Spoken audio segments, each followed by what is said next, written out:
आप रामायण के बारे में तो जानते ही होंगे। जब प्रभु श्री राम जी ने युद्ध में रावण का वध किया था तो मरने के पश्चात रावण को मोक्ष की प्राप्ति नहीं हुई। रावण जो शिव जी के परम प्रिय भक्त थे, वो मरने के पश्चात सालों तक तपस्या करते रहे कि शिव जी उन्हें दर्शन दे और उसको क्षमा करे, मगर शिव भगवान ने ऐसा नहीं किया। यह सब देखकर पार्वती माता जी से रहा नहीं गया और वह दौड़ती हुई शिव जी के पास गई और बोली, हे प्रभु, आप इतने कठोर कैसे हो सकते हो? रावण जैसे अपने परम प्रिय भक्त को दर्शन क्यों नहीं दे रहे, उसको क्षमा क्यों नहीं कर रहे? शिव जी मन मन मुस्काए और कहा, हे पार्वती, इस संसार में कुकर्म को 3 भागों में बांटा गया है। पहला पाप जो आदमी कभी जाने अनजाने में करता है, उसका निवारण पश्चाताप और माफी मांगकर हो सकता है। दूसरा कुकर्म अति पाप के रूप में जाना जाता है, जैसे हत्या, अपहरण और जनज्ञ अपराध। उनकी भी माफी कुछ हद तक संभव है, मगर तीसरा कुकर्म महापाप के रूप में जाना जाता है, जिसकी कोई माफी नहीं है। इस पर पार्वती जी ने शिव जी को टोका और चंभे से पूछा, हे प्रभु,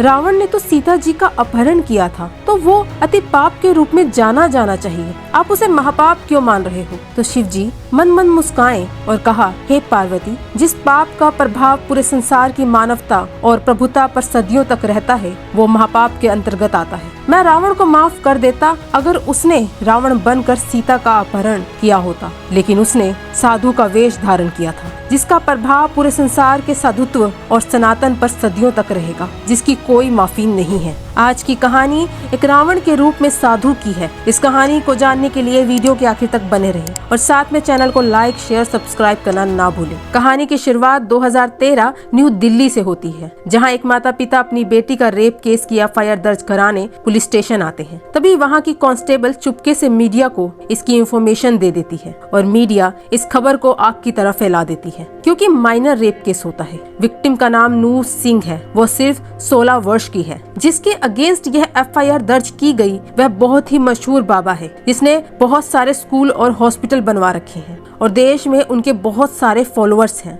इसके बाद जोधपुर पुलिस बाबा को बड़ी सावधानी से अरेस्ट कर लेते हैं ताकि उनके फॉलोअर्स दंगा न करें। बाबा को जोधपुर सेशन कोर्ट में प्रेजेंट किया जाता है, जहां उन पर धारा 370/4, 120B, 506, 354A, 376D, section 372F, 509 IPC, section 5G/6, section 7/8 of POCSO act 2012, section 23 और section 26 of juvenile justice act charges लगते हैं और पहली सुनवाई पर वकील के कहने पर जज 15 दिन की बाबा की पुलिस कस्टडी की परमिशन दे देता है, मगर जो पब्लिक एडवोकेट नू को प्रोवाइड कराया जाता है वह बाबा के आदमियों से डील करते हुए नू के पिता के द्वारा पकड़ा जाता है। इसके बाद जोधपुर ऑफिसर चेतना एडवोकेट पीसी सोलंकी को रेकमेंड करती है। इसके बाद नू और उसके माता पिता सीधा एडवोकेट के पास जाते हैं, जहां पीसी सोलंकी उनसे पूरी डिटेल में पूरी बात पूछते हैं। वह बताते हैं कि शनिवार का दिन था, रात के 8-9 बज रहे होंगे। तभी नू के हॉस्टल से वार्डन साहिबा का फोन आता है कि आपकी बेटी की तबीयत खराब है, जल्दी से बिंदवारा आ जाइए। वहां पहुंचकर वार्डन ने बताया कि बच्ची पर भूत प्रेत का साया है, उसे तुरंत ही बाबा के पास दिल्ली ले जाना होगा। मगर जब दिल्ली पहुंचे तब वहां से बाबा निकल चुके थे। उसके बाद साधक प्रदीप से बात हुई तो उन्होंने बताया कि बाबा जोधपुर में हैं। फिर हम सीधा जोधपुर चले गए, जहां पर बाबा ने रात को नू को अकेले बुलाया और उसे सेक्सुअली हैरास किया। जब 6 दिन बाद नू ने हमें सब कुछ बताया, हम सीधा दिल्ली गए, मगर वहां बाबा से मिलने नहीं दिया गया। इसके बाद हम सीधा पुलिस स्टेशन एफआईआर लिखवाने दिल्ली पुलिस स्टेशन चले गए। यह सारी बात सुनने और लिखने के बाद नू के परिवार को सोलंकी साहब एक एडवाइस देते हैं कि हिम्मत रखना, क्योंकि यह केस बहुत लंबा और खतरे से भरा जाने वाला है। कोर्ट में बाबा के वकील प्रमोद शर्मा नू के स्कूल का एडमिशन फॉर्म सबमिट करते हैं, जिसमें नू की जन्म तिथि 4/7/1994 होती है। इस हिसाब से लड़की के साथ जब सेक्सुअल ऑफेंस हुआ तो वह बालिग थी, यानी 18 वर्ष से ऊपर थी। मगर पीसी सोलंकी कोर्ट में बताते हैं कि जुवेनिल जस्टिस रूल 12 के अकॉर्डिंग पहली प्रेफरेंस विक्टिम की एज देखने के लिए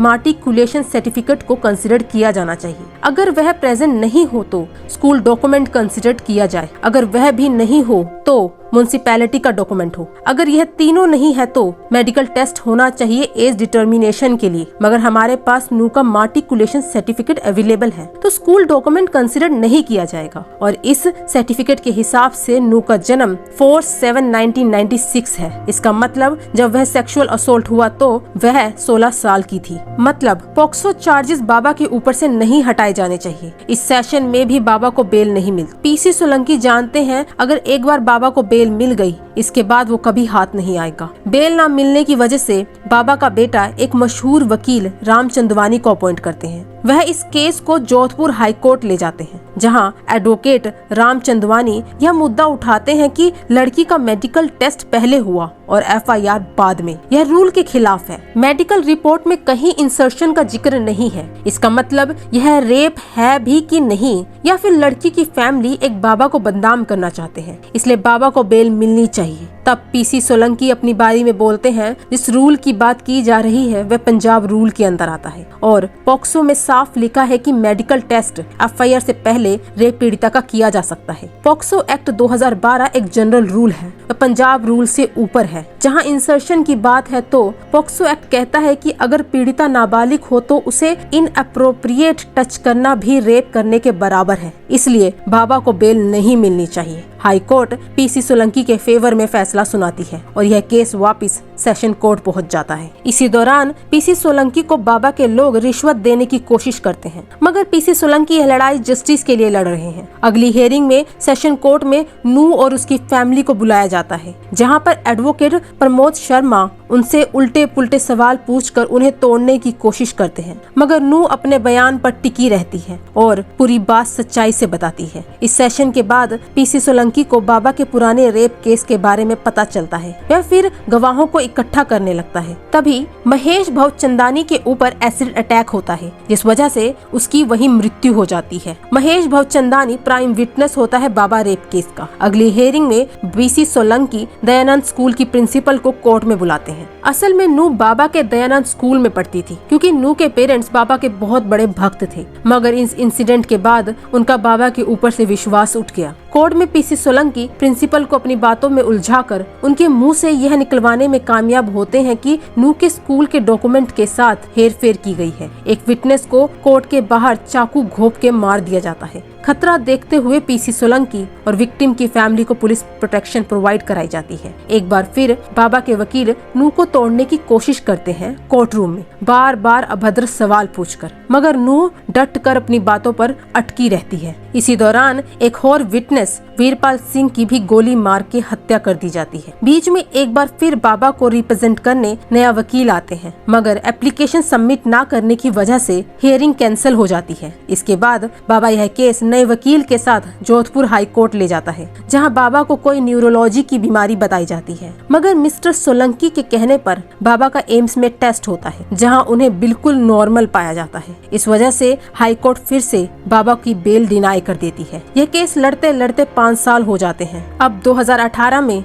Jodhpur session court final hearing के लिए तैयार होती है, जहां एडवोकेट प्रमोद शर्मा और एडवोकेट पीसी सोलंकी अपनी अपनी फाइनल स्टेटमेंट देते हैं। बाबा के फॉलोअर्स के द्वारा दंगों को देखते हुए कोर्ट के जज अपना फैसला जेल में सुनाते हैं, जहां बाबा को अलग अलग सेक्शन यानी 370/4, 342, 506, 376/2F के तहत दोषी पाया जाता है और कोर्ट उसे लाइफ इम्प्रिजनमेंट यानी आजीवन काल जेल में बिताने की सजा सुनाती है। और एक सच्चे वकील की वजह से पीड़िता को जस्टिस मिल जाता है और दुनिया के सामने उस बाबा का असली चेहरा आ जाता है और यहीं पर फिल्म खत्म हो जाती है। इसी तरह की एक्सप्लेनेशन वीडियो के लिए चैनल को लाइक, शेयर, सब्सक्राइब करना ना भूलें। Thank you.